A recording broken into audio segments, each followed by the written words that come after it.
Hello दोस्तों, मैं शिवाकांत आप लोगों का स्वागत करता हूं अपने यूट्यूब चैनल में। देखिए दोस्तों, ये लेक्चर नंबर 4 है हमारा, जिसमें हम आज चर्चा करने वाले हैं पंक्चुएशन मार्क से, जिसे हिंदी में कहते हैं विराम चिन्ह। ठीक है, तो पंक्चुएशन मार्क कौन कौन से होते हैं उसमें चर्चा करने वाले हैं, और पंक्चुएशन मार्क क्या होता है।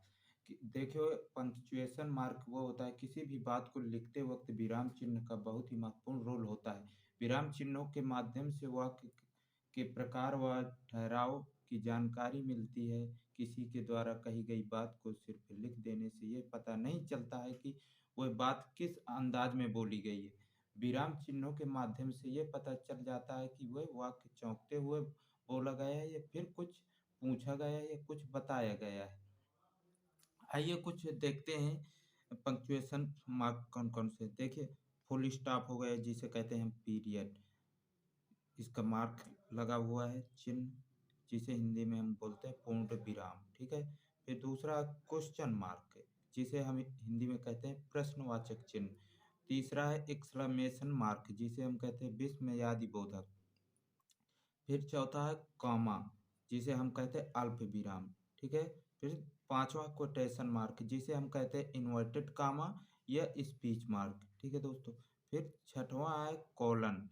ठीक, सातवां है semi colon. Semi colon most important है दोस्तों, याद रखना। अपोस्ट्रॉफी क्या है और कहाँ लगाते हैं, इसमें हम चर्चा करेंगे। डैश क्या है और हाइपेन। देखिए, डैश थोड़ी लंबा होता है, हाइपेन छोटा होता है। ठीक है, इसके कंपेयर में डैश के।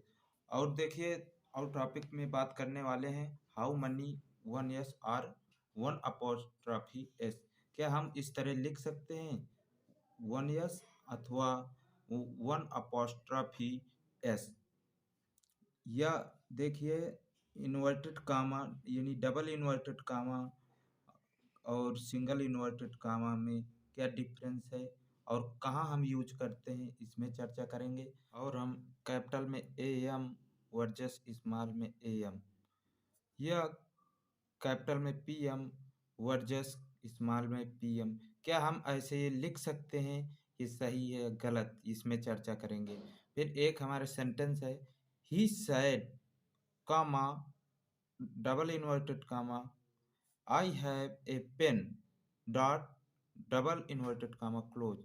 तो देखिए, इसमें चर्चा करेंगे कि अगर जो हम ये कॉमा को हटा दें और कॉलन का प्रयोग करें तो क्या हमारा सेंटेंस सही रहेगा कि गलत रहेगा।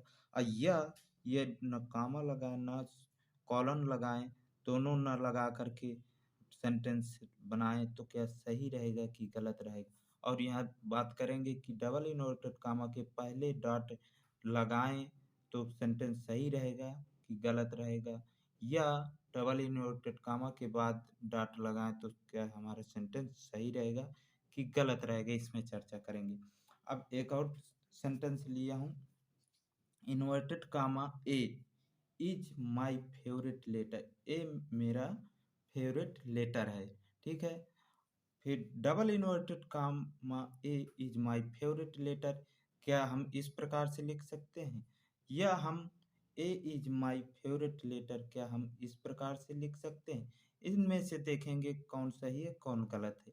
ठीक है, इसमें चर्चा करेंगे। फिर हम अब स्टार्ट करते हैं वन बाई वन। ठीक है, तो हमारा पहला विराम चिन्ह क्या है, फुल स्टॉप। फुल स्टॉप किसे कहते हैं, तो हम फुल स्टॉप उसे कहते हैं, full stop indicates the end of sentence used with sentence which are neither interrogative nor exclamatory. ठीक है दोस्तों, अगर जो हिंदी में बात करें, फुल स्टॉप का प्रयोग किसी भी ऐसे वाक्य के अंत में किया जाता है जो न ही प्रश्नवाचक हो और न ही विस्मयादि बोधक, बल्कि जिस वाक्य में बात पूर्णतः समाप्त हो, वो फुल स्टॉप लगाने का सीधा सा मतलब है कि वाक्य खत्म हो गया है। आप लोगों के सामने कुछ मैं एग्जाम्पल लिया हूँ। देखिए, आई एम कमिंग, मैं आ रहा हूँ। यहाँ क्या हुआ, सेंटेंस समाप्त हुआ, यानी आई एम कमिंग, मैं आ रहा हूँ। Manoj is good boy, Manoj अच्छा लड़का है। Manoj is good boy, Manoj एक अच्छा लड़का है, यानी। ठीक है, तो इसमें सीधे से सेंटेंस समाप्त हो रहा है। और फुल स्टॉप का अब्रिविएशन में भी उपयोग होता है, ठीक है। तो आपके मन में विचार चल रहा होगा कि अब्रिविएशन क्या होता है, तो अब्रिविएशन बता दूं। Abbreviations are basically the short form of a group of word, यानी हिंदी में कहूँ किसी भी शब्दों के समूह का संक्षिप्त रूप होता है अब्रिविएशन, ठीक है। जैसे अब्रिविएशन दो टाइप्स के होते हैं, upper case abbreviation, lower case abbreviation, ठीक है। तो जैसे अपर केस के लिखे हुए हैं आपके सामने, एमपी मेंबर ऑफ पार्लियामेंट, जिसे हिंदी में बोलते हैं सांसद, ठीक है। पीएम प्राइम मिनिस्टर, जिसे आप बोलते हैं प्रधानमंत्री, ठीक है। बीए बैचलर ऑफ आर्ट, ठीक है। तो ये क्या है, अपर केस के हैं, ठीक है। और कुछ लोअर केस के होते हैं, जैसे ई डॉट जी, इसका मतलब होता है for example I dot E. तो हम बता दें अपर केस अब्रिविएशन में क्या होता है, हम एम डॉट पी लिख सकते हैं और लिख भी नहीं सकते हैं, तो कोई इफेक्ट नहीं पड़ता है। और लोअर केस में क्या होता है, इसमें हमें डॉट लगाना ही पड़ता है, इसमें हम डॉट लगाते हैं, ठीक है। तो इजी का मतलब होता है फॉर एग्जाम्पल, जैसे में डालते हैं आई डॉट ई, तो इसका मतलब होता है आई डी ईस्ट, मतलब दैट इज, यानी जो है, ठीक है। ये आपको समझ में आया होगा। और हम बात इट्स, इट्स का मतलब होता है एटसेट्रा, ठीक है। तो ये जो है दोस्तों, एटसेट्रा का मतलब होता है इत्यादि आदि। ये क्या है, हमारे लैटिन वर्ड हैं, जैसे आई ई हो गया, ठीक है। आई ई हो गए, ये लैटिन वर्ड हो गया। और ई जी हो गए, ये लैटिन वर्ड हो गया। इट से, ये क्या है, सब लैटिन वर्ड हैं, ठीक है। तो इन्हें विदाउट हम फुल स्टॉप के नहीं लिख सकते हैं, ठीक है। जैसे एग्जांपल लिया हूँ, I can play money instrument, जैसे गिटार, सितार, पियानो, यानी मैं कई यंत्र बजा सकता हूँ। I can play money instrument, मैं कई यंत्र बजा सकता हूँ। एग्जाम्पल जैसे आई जी गिटार, सितार, पियानो, ठीक है। तो ये एग्जाम्पल हुआ। अब हम बात कर रहे हैं क्वेश्चन मार्क की, ठीक है। क्वेश्चन मार्क, क्वेश्चन मार्क किसे कहते हैं, देखिए क्वेश्चन मार्क उसे कहते हैं, ये चिन्ह प्रश्नवाचक वाक्यों के अंत में प्रयोग किया जाता है, जैसे कि कोई क्वेश्चन पूछें या किसी के बारे में पूछें, तो ये हम क्या प्रयोग करते हैं, क्वेश्चन मार्क का प्रयोग करते हैं, ठीक है। जैसे लिखा हुआ, who are you, who are you, तुम कौन हो। What is he doing, what is he doing, वो क्या कर रहा है। तो ये मैं यानी क्या कर रहा हूँ, पूछ रहा हूँ, ठीक है। तो सीधा से क्वेश्चन कर रहा हूँ, तो ये क्या हुआ, क्वेश्चन मार्क, ये ऐसे लगाते हैं, ठीक है।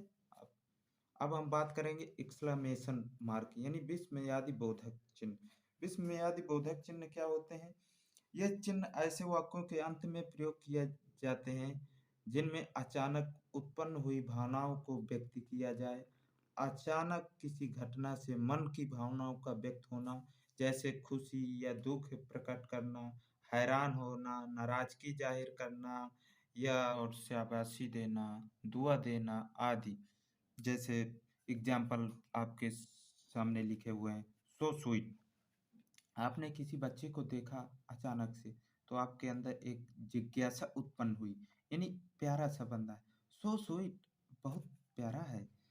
फिर एक एग्जांपल है, जैसे get out of here, get out of here, आपके अंदर थोड़ी गुस्सा आया, किसी के आप के ऊपर आप नाराज हुए, तो बोलते हैं यहाँ से निकल जाओ, gate out of hair.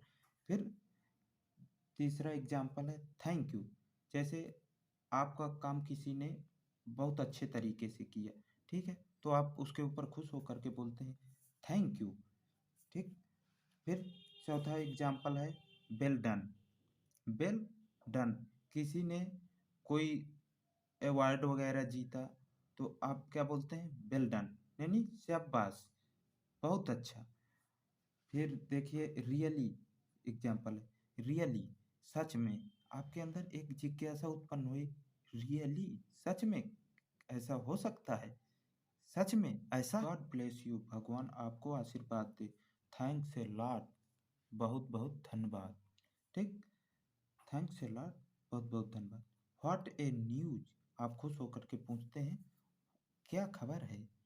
What A news, क्या खबर है। या कंग्रेचुलेसन, किसी को बधाई दे रहे हैं, बोल रहे हैं कंग्रेचुलेसन। आज के लिए इतना ही काफ़ी है। देखिए, मैं पंचुएशन मार्क जो शेष बचे हुए हैं तो अगले वीडियो में कवर करूँगा, और मिलते हैं नेक्स्ट वीडियो के साथ। Bye bye. यदि दोस्तों आपको समझ में आया हो, पसंद आया हो मेरा वीडियो लेक्चर, तो लाइक कीजिए, सब्सक्राइब कीजिए और बेल आइकन प्रेस करना मत भूलिएगा। Okay, thank you.